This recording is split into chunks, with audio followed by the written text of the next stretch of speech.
Hello, everyone. Welcome to Intel 471's webinar titled On the Money, the Top Cyber Threats to the Banking Industry. Some of you might be familiar with my voice from our quarterly threat briefings, but for those of you who have not heard me present before, my name is Ashley Bather, and I am one of the senior intelligence analysts here at Intel 471. So let's begin with a look at our specific agenda for today. After a brief overview, the main threats I want to cover are the ever-persistent threat of ransomware, the popularity of the initial access market, vulnerabilities, which are intertwined with the former two threats, how geopolitical events outside the cyber underground result in hacktivism, and lastly, how the threat of phishing appears to hit the banking industry harder than others. You'll likely be familiar with many of these threats since they are constant features of the modern cyber intelligence picture and could be described as industry agnostic. However, the aim of this webinar is to look at how they specifically impact entities within the banking industry. Finally, we'll finish off with a summary and outlook, which will focus on the threats we've highlighted and convey any final assessments based on the reported activity. And then if we have time, we'll take a few minutes for questions. Just so you know, you can submit any questions you have throughout the webinar by using the Q&A function on BrightTalk, and we'll do our best to answer what we can at the end. But rest assured, those we don't address, we'll try to respond via email. Also, you can find and download a copy of the accompanying report to this webinar on the page of the BrightTalk that you signed up. So let's dive in, shall we? Underground threat actors have long had entities within the banking industry set in their sights. Banks safeguard the finances of individuals and businesses alike, and also contain and seek to protect all sensitive data that surrounds the banking process. The digital revolution of the industry only increased organizational cyber risk, and the recent COVID pandemic also pushed this even further with a stronger demand for kind of online banking services and remote working models becoming the norm. These factors have resulted in an increased attack surface presented by the banking industry, which provides threat actors with more opportunities to gain unauthorized access and organizations a greater challenge to effectively monitor and protect their digital assets. Although the banking industry tends to have more robust cybersecurity policies in place, threat actors persist in their attempts to continuously refine and evolve their practices. Sadly, today it's no longer a matter of if a cyber incident will occur, but when. In addition to any legal and regulatory repercussions, a cyber attack impacting the banking industry has the ability to undermine customer trust, which can result in reputational damage and a company's bottom line. This is why those within the industry must continue to invest in cybersecurity and maintain an awareness of the variety of threats that may be targeting them. Here at Intel 471, we aim to provide such awareness, both of the threats to your organization as well as the activity carried out by threat actors involved.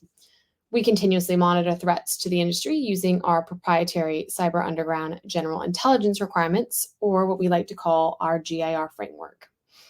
GIRs are a central component of Intel 471's framework for classifying threats posed to organizations in order to better organize, prioritize, measure, and produce our underground intelligence.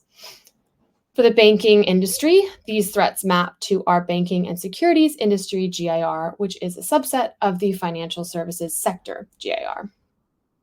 Our reporting on the industry, which included finished intelligence, breach alerts, spot reports, and information reports, has seen a small but steady rise from 2020 through 2023. And based on current reporting levels, we assess this trend likely will continue into 2024.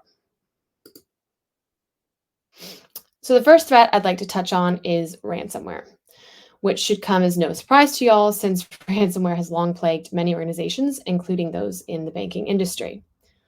Ransomware attacks see threat actors use malware to encrypt a victim's data or systems until a ransom is paid. By blocking a victim's access or threatening to leak victim data, threat actors can cause significant operational disruption with both legal and reputational implications, all of which increase the pressure on a victim to pay their attackers. When it comes to the industry in question, banking entities appeared to suffer from fewer ransomware attacks than other industries of comparable revenue and status. With all our data collection, the industry was not included in the top 10 most impacted by ransomware for 2022 or 2023. We assess this could be the result of two main factors. The first being that the banking industry is dominated by a handful of well established firms compared to other industries like technology and retail, where startups and other smaller enterprises are much more common. Naturally, if the banking industry is made up of fewer entities, there are fewer targets for ransomware operators and affiliates to attack. The banking industry is also way more tightly regulated than other industries, with more enhanced security measures in place due to the sensitivity of the data involved with their business. This hopefully in turn means that organizations within the industry are far less likely to fall victim to ransomware attacks by threat actors who usually operate opportunistically, impacting already vulnerable targets. However, this by no means suggests that businesses in the industry should not consider ransomware as a serious threat. We continue to observe attacks impacting both private and state owned national banks. Last year, we specifically reported 63 ransomware attacks on businesses in the banking and securities industry. This was a significant increase to the 28 victims seen in 2022. Recent law enforcement action against Lockbit and the possible exit scam and dissolution of Alpha means two very active and notable ransomware businesses from the past year are no more, at least in their previous forms.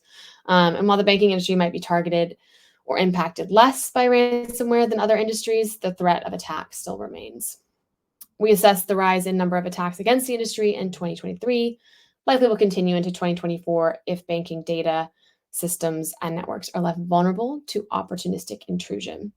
We consider this even more likely when it comes to smaller entities within the industry, such as local credit unions and rural banks that might not have the stringent cybersecurity policies or robust security measures in place that larger banking institutions possess.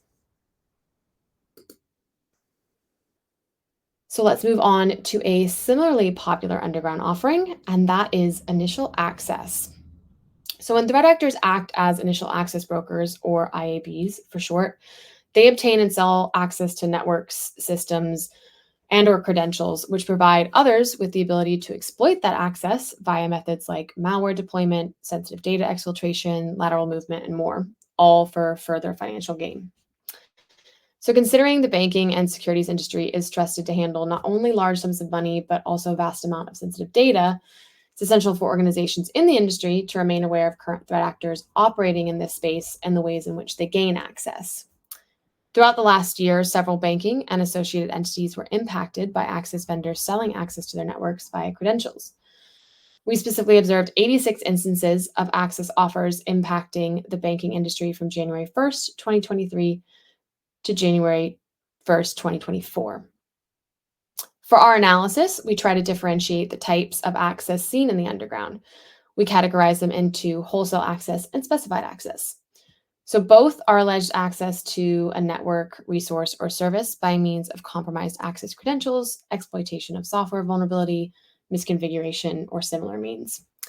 But wholesale access is where no indicator exists that a threat actor verified the validity of the access is operational, and wholesale access is typically sold en masse, where an actor sacrifices quality assurance for timely sales. Then we have specified access, where an indicator does exist that a threat actor verified the validity of the access is operational, and specified access is typically sold individually or in small batches with a level of quality assurance. We do acknowledge that not all access offers can be clearly or simply designated within these two categories, so there is some analytical assessment made on certain access offers to determine better categorization. One of the more prolific advertisements of wholesale access usually comes in the form of credentials offered by threat actors. We find these are often derived from malware logs. While this kind of method is effective at harvesting a large number of credentials, it's somewhat indiscriminate, and many vulnerable victims are repeatedly impacted. Of the 37 wholesale access offers impacting the banking and securities industry in 2023, 35% were offered previously or offered again by another threat actor. We also usually see wholesale access offers outnumber specified access when looking at access offers as a whole, but when it came to access offers impacting the banking industry last year, it was specified access that slightly outnumbered wholesale. The number of specified access offers compared to wholesale is somewhat out of the ordinary. We assess it could provide evidence that the banking and securities industry is hard for cybercriminals to target. As I said before, malware logs are often account for the majority of access sold, and the stealer malware used to harvest those creds often relies on poor security practices. On one hand, threat actors could be implementing more invasive manual tactics to impact the banking industry, or the logs found are quality assured by IABs in order to sell them at a higher value, which elevates them to a specified level of access. Nevertheless, banking and other related organizations should remain aware of the actors operating in this space and the tools and techniques they use to exploit weaknesses and conduct reconnaissance once inside.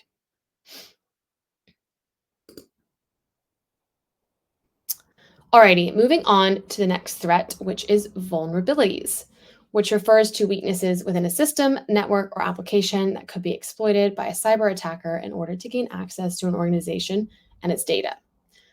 Notably, vulnerabilities are a key type of access offered by IABs who have been known to work with ransomware operators. As a result, the aforementioned two threats to the banking industry are intrinsically tied to this third one. With the industry's increasingly digital shift, there's likely now a larger reliance on third-party suppliers, vendors, and partners. Simultaneously, there have been notable instances of threat actors leveraging vulnerabilities within software supplied by third parties to move laterally and target connected organizations. One significant instance from 2023 worth noting here is when CLOP operators exploited CVE 2023 34362, which was a structured query language injection vulnerability that impacted several versions of Progress Move It transfer software. The vulnerability specifically allowed attackers to remotely gain unauthorized access to Move It Transfer's database and subsequently arbitrary code execution. CLOP then claimed to have gained access to hundreds of companies using the software and threatened to publish exfiltrated data. Within these hundreds of companies, they allegedly breached some within the banking vertical. We constantly report on how the exploitation of public-facing services remains a key attack vector for threat actors looking to impact a variety of entities, and unfortunately, the banking industry is not immune. The reliance on third parties and the software they provide within the banking industry, increasing adoption of digital practices means third-party vulnerabilities will continue to pose a key risk. Additionally, the scale, publicity, and success of CLOP's attack is likely to entice others to carry out similar software supply chain attacks in the future. And while addressing every vulnerability, particularly on a large scale, can be quite challenging, ensuring some kind of patch prioritization strategy can go a long way in minimizing the risk of any potential future compromise. So in the last few years, hacktivism, which refers to the practice of committing illegal cyber activity to convey a social or political message, has become a greater threat to key industries as geopolitical instances increasingly reverberate within the cybercriminal underground. The start of 2022 saw Russia's invasion of Ukraine, which sparked a surge in global hacktivism and brought many organizations that historically avoided hacktivist disruption into the line of fire. This included the financial sector. Since the start of the war, we've closely tracked a variety of pro-Russian hacktivists who continually leverage distributed denial of service attacks. These attacks disrupt the normal flow of traffic to the target by overwhelming it or its infrastructure with a high volume of internet traffic. While these types of attacks are, for the most part, low impact, they can still wreak havoc against financial institutions by interrupting business operations. Last year, we noted at least 530 entities in the banking and securities industry were impacted by alleged pro-Russian hacktivist attacks. And they were not just limited to Ukrainian-based entities. In addition to hacktivist activity stemming from Russia's war against Ukraine, the latter half of 2023 saw tensions rise in the Israeli-Palestinian region, specifically in October 2023, when members of the Palestinian militant movement Hamas launched a surprise attack from the Gaza Strip into southern Israel. Since then, numerous hacktivist groups claim to have carried out cyber attacks that impacted both Israeli and Palestinian entities and websites. While these attacks against organizations in the banking and securities industry appeared to be limited, there still were some instances observed. This included a pro-Palestinian hacktivist group's claim that they hacked accounts of customers of undisclosed Israeli banks and transferred over $100,000 to Palestinian authorities. We also saw pro-Russian hacktivists take part in hacktivist campaigns against Israel. This included attacks from members of Killnet and the Russian-speaking group Rubit. We assess organizations in the banking industry are highly likely to remain regular targets of hacktivism. This is because banking entities are likely to be perceived as closely linked to the government, which means politically motivated threat actors are more likely to see them as part of the establishment they may be fighting against. Hacktivists likely also view banks as significant entities tied to their enemy's critical national infrastructure, and therefore seek to disrupt banking business operations through targeted attacks to support their country's war effort. And while the main threat from hacktivists currently comes in the form of DDoS attacks, even their low impact can still cause damage. Alrighty, on to the last threat I want to discuss before we move on to our outlook and summary. This threat is phishing. So, phishing attacks see threat actors impersonating legitimate sources to steal sensitive data such as credentials or banking information to utilize or sell on.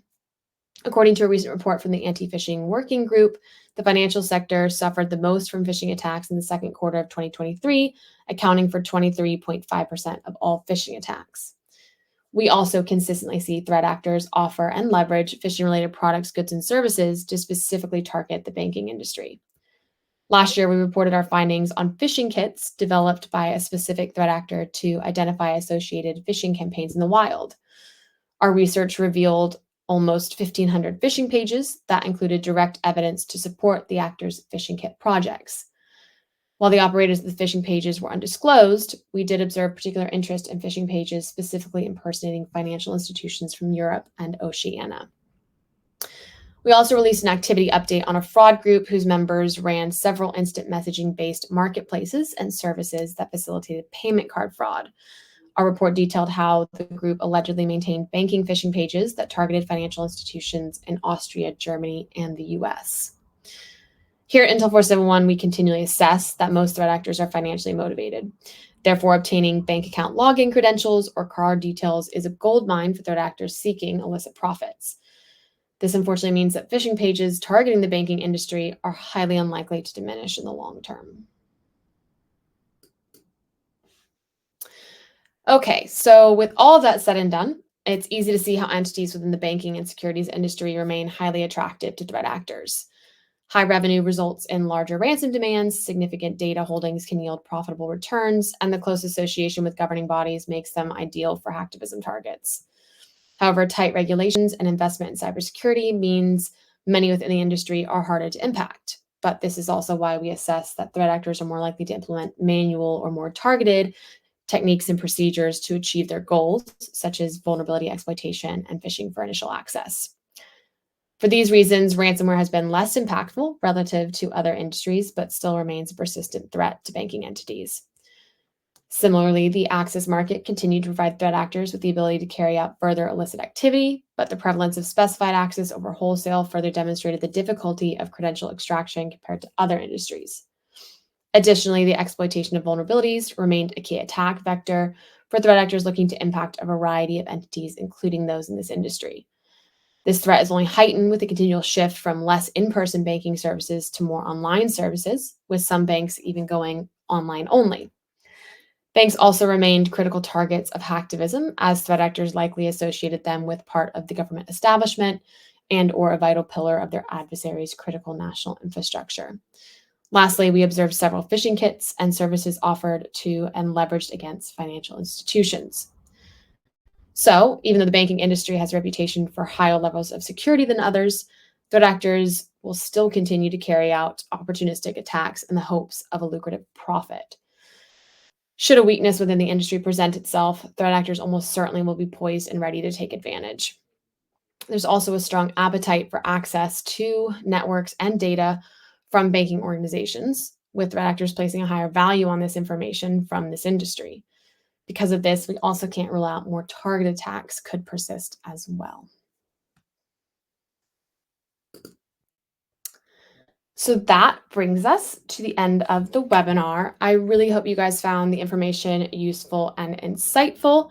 I'll now go to our Q&A tab to see if we had any questions roll in and try to grab one to answer before we end. So let's see here. Yes, looks like we got one. So have we seen threat actors leverage AI against the industry? So AI, very hot topic. We've definitely seen AI emerge more and more in the underground. But I feel like this has mostly been in the form of kind of voice and face imitation software. We also notice, I think, spamlers getting more and more sophisticated, which we can't really confirm is directly due to AI, but I know it's a good guess. There's also been some recent instances on social media of people claiming to use legit AI image software to create fake images of like humans holding up IDs to cameras. for verification processes, I think. Um, but I'm pretty sure established bank ID requirements detect that kind of content. So at the minute, there's kind of no jaw-dropping use case. But like I said, AI is a hot topic both in and out of the underground. So we'll definitely be keeping kind of our finger on the pulse on that one. Um, Alrighty, so I think that's gonna be all we have time for today. We will grab any unanswered questions and get back to you via email. But a big thank you to everyone who joined us today, and we look forward to having you join us for other webinars in the future.